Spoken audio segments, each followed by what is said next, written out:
Good morning, boys. What is up? Today is Monday, July 14th. Made around, I think it was $8,000 today. I think it was $8,000 trading the Nasdaq. So let's get into a trade recap for you guys, right? So bias coming into market open. Overall structure of the market has been extremely bullish. Especially today, I was bullish. Now price is dumping a little bit, but let's run you through my logic, all right? On the daily time frame, we're still rejecting this daily order block. Why? Down closing candle, up closing candle above the most recent swing high. So price has just been choppy around this daily order block. So we're still in a daily bullish PD rate, right? Hop down to the 4-hour time frame. New week opening gap. We create a new week opening gap high and a new week opening gap low. Price immediately fills the low, but we still have the high resting above us overnight. And we also have these highs above us as well. Hop down lower. I mean, look at this low right here. On the 4-hour time frame, Nasdaq does not take out this low. Let's look at ES. You can see right here, ES took out that low. Or wait, I don't know why you guys can see that. Sorry. You can see right here, ES takes out this low, while Nasdaq does not take out that low. Now we have an hourly and 4-hour SMT that also happens to be London lows. And usually I do look at session liquidity. However, when session liquidity creates an SMT, it would be invalid for me to target that because that would be against my bias. If I have a bullish bias because of my targets and there's London lows below us, the fact that London low created a bullish SMT tells us that if London lows were to get taken out, our bullish bias were to be proven incorrect, right? So if we look right here, 15-minute time frame, we make an SMT, London lows. We also create a 1-hour bullish fair value gap that price tapped into and respected. Yes, price is moving down now because it took out all the draws. It has no reason to continue higher. But let's get into the trade recap regardless. 1-hour fair value gap, tap into it, respected, hop onto the 15-minute time frame. What do we see here? Down closing candle above it. We make an order block right here.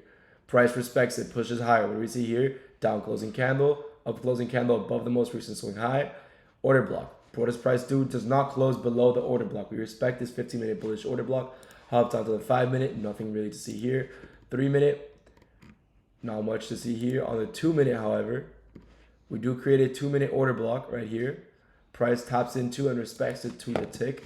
Coming out of that 15-minute order block, what do we see here? 1 minute bearish fair value gap and a 1-minute potential CISD. What does price do? Creates that CISD right here. What is the CISD? The last move to the upside before a sweep to the downside. So right here. And IFEG. So we created CISD, IFEG. I entered in long. Targeting the new week opening gap high. And what a take profit because price just shit the bed. Completely shit the bed. Probably because we tapped this 1-hour unfilled. If we see here, our targets were new week opening gap, which was actually up here. I didn't want to be greedy with my TP. And we had this 1-hour unfilled right here, which completely caused price to reverse on us. Let's see the shorts you could have taken for you guys watching this because it is later in the session for you guys. No valid shorts really because you do have these 2 fair value gaps in this leg. So you would probably have to wait for this leg to give you a 15-minute CISD. You could wait for a retracement into this. Or a retracement into this. Well, one is more likely than the others. A retracement into this one is more likely. This is also going to be a breaker block because you're closing below the low, not the wick. Not the body, I mean. And if you inverse that hourly, even better for shorts to London lows. Overall, great day for both sides of the markets. If you took shorts at the top, congratulations. If you took longs like me, also congratulations. I obviously like that trade a lot better. Look at that. That was my trade. I took profit here, but that's my trade for you guys. So, and this was my second TP, and what a fucking TP it was. Didn't get a single body closure above it. So yeah, expect a retracement if you are looking for shorts. But if you guys have any questions about my trade, it was based off a hourly and 4-hour SMT. New week opening gap. New week opening gap is one of the biggest draws in liquidity, right? So my target was new week opening gap. Bullish SMT on the 4-hour and hourly. On the 15-minute, we created an order block.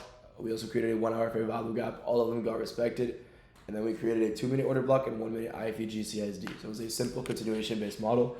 targeting new week opening gap. If you guys have any questions, feel free to DM us on TikTok, Instagram, or just comment on this video. We'll be there to answer. If you guys are interested in joining the waitlist, we're launching July 22nd. So in exactly 7 days, we're going to start taking people off the waitlist and accepting them as mentees. So if you guys are interested in one-on-one help from me and George, feel free to use the link in bio. If not, it's just going to save you some money off Alpha Capital. I also put that code there for you guys. Hope you guys have a great fucking day, and I will see you tomorrow. Trade safe and don't do anything stupid.